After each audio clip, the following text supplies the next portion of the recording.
What's going on, everybody? Good evening, good evening, good evening. Woo! We out here today. All right.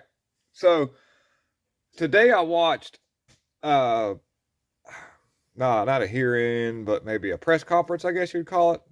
Question and answer. A truth session that took place today in Georgia. And I'll tell you a little bit about it. Garland Favorito, he was on fire in a good way. He wasn't running around on fire like really. He was actually he was boosted up. He was a lot of really good energy and answered a lot of questions very professionally.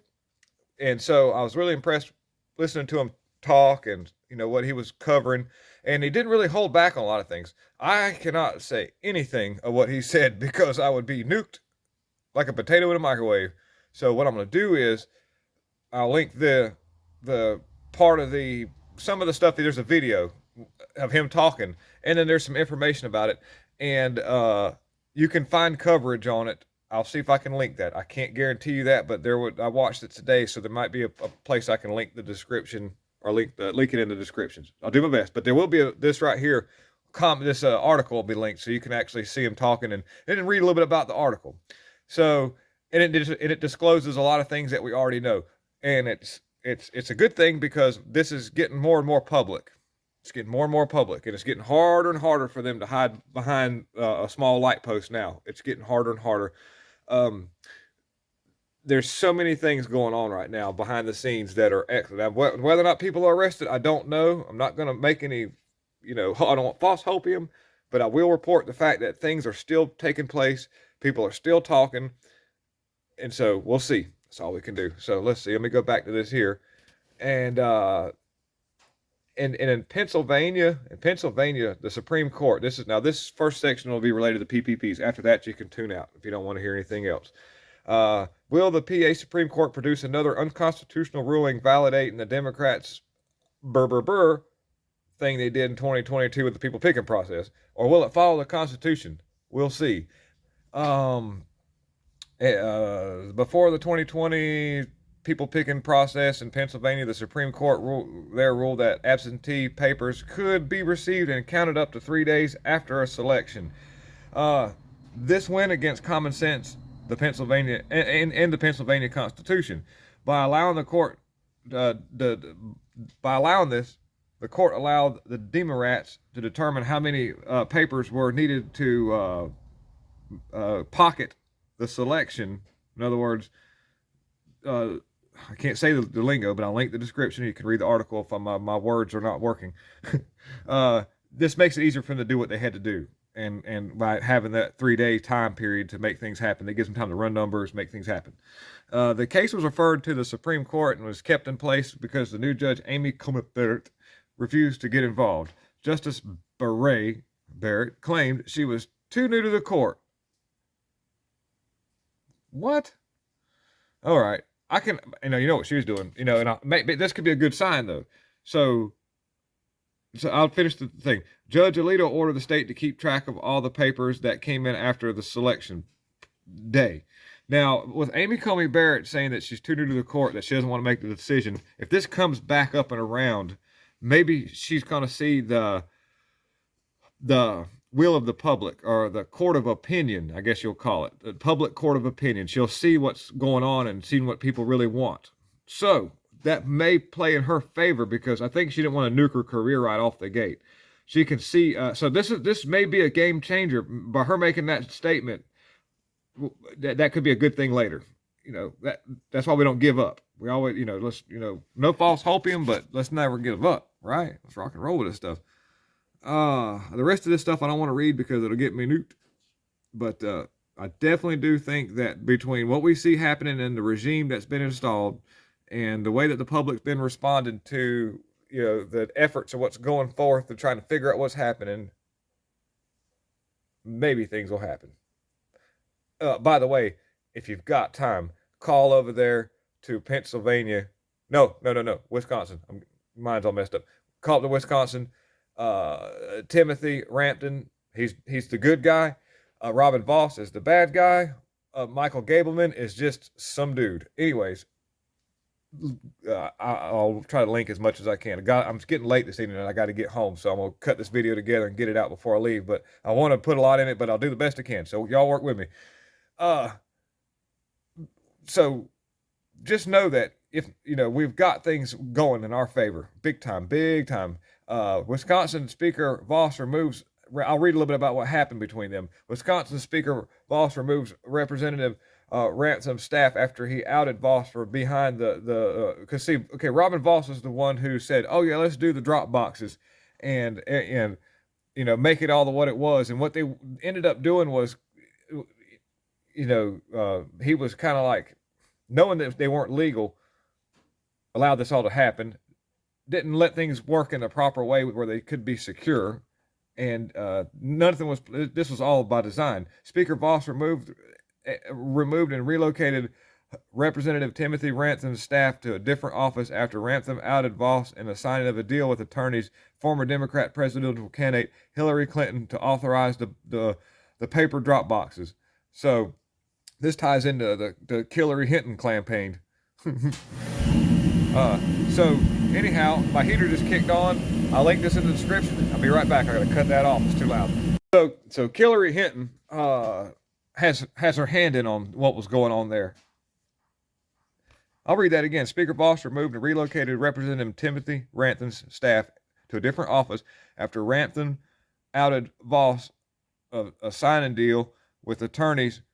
So Ransom put Voss's name out there, told him this is what happened with the attorneys for former Democratic presidential candidate Hillary Clinton. This was to authorize the paper drop boxes. So wonder where she was. There was some fundage, shortage. Anyways, I'll be right back. Oh, dude, y'all, oh my goodness, this is good. I'm just reading through this stuff. I've been working all day, so I haven't had a chance to really check nothing out. So we're reading this together. Epic. Joe Manchin shames Democrats in their attempt to nuke the filibuster in order to pass the Freedom to Cheat bill.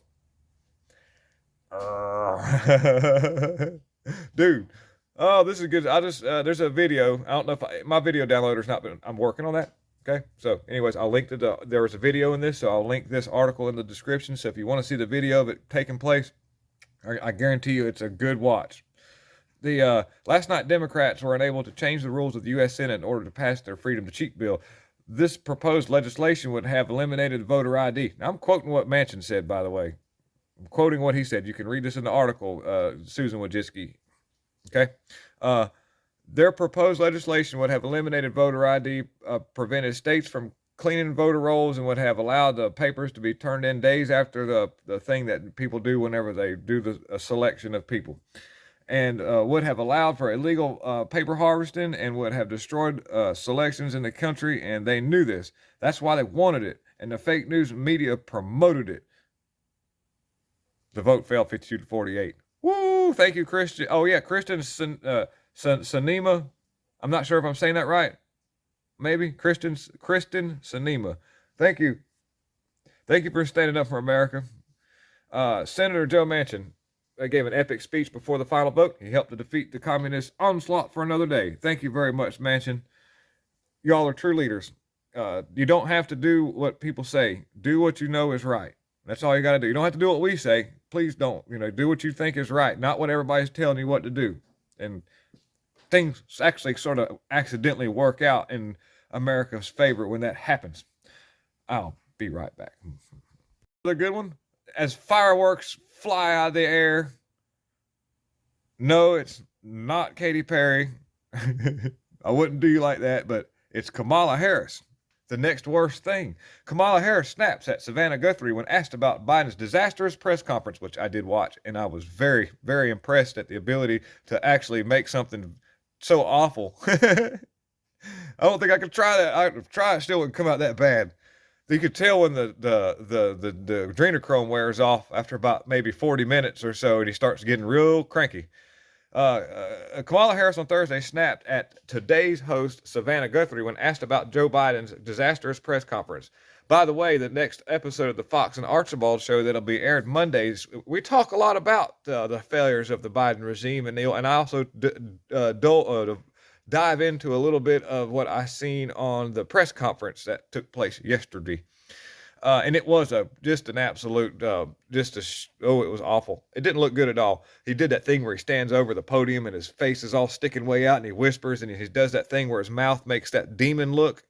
Y'all have seen this before. If you ever watch him talk, I know it's hard, but that mouth, it does something weird like it's a robot mouth. I'm not, or lizard mouth. I don't, anyways.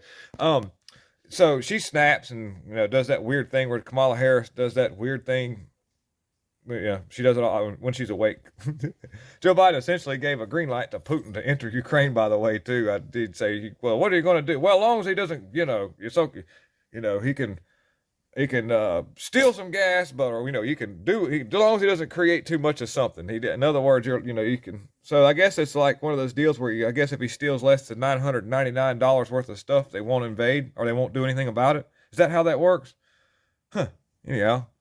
Woke laws. Woke, you go broke. Anyways, I'll link this on the description. And this guy right here, I'm old enough to remember when the movie came out, the Howard Stern movie, and I was, gosh, might have been about 14 or so, and I was just infatuated with the humor because it was, bathroom humor is still funny to this day. So, and I actually remember a time when he was syndicated, but he made his way all the way down here into North Carolina, and he was played over some of the local radio stations, and I gave him a listen. I've been a little older, probably about 17. I think I remember I was driving at the time. So I might have been 16 or 17. But anyways. And he was sort of funny, mostly just an asshole. I'm sorry about the language, but he was just, he was funny at times, but not like portrayed in the movie. Editing does a lot of really good stuff because when I listened to the show, the humor was just, I don't know. I mean, it's like listening to a drunk guy try to talk to you about something that bothers him, but he won't try to tell you outright, but just keep cutting at you little by little. I don't even. So I wasn't much of a Howard Stern fan after I tried to listen. I remember when he did Fart Man when he was on MTV. He came down on the stage on MTV. If you want a really good laugh, Google Fart Man. It should come up on YouTube. You'll see Howard Stern being lowered down on the stage with pants that don't have any butt cheeks in it. That was kind of funny. I remember that. That was when Howard Stern was funny, sort of funny. But now he's became somewhat of a just a Debbie Downer, and I guess just all around communist person. He even talked about back in the day how he didn't like these kind of people that he is now. So I'll read a little bit about this. Howard Stern rips into unvaccinated Americans. In my America, all hospitals will be closed to you. Go home and die. That's what he says. In quotes. There's a video, and like I say, I'm probably just going to link everything in the description, and you can check it out. But definitely interesting stuff to be seeing somebody like that. I mean, and the person, and he's a miserable man. I know his home life isn't good because his wife left him of many years. He probably just got tired of it. But anyways, yep, Howard Stern sucks. And one last thing to tie it all together here. Who's cleaning our voter rolls? Soros founded and funded ERIC. It's an abbreviation for something, but it's used in 31 states. Let's see if I can pull this off because there's going to be some words I'm going to have to mess around with here.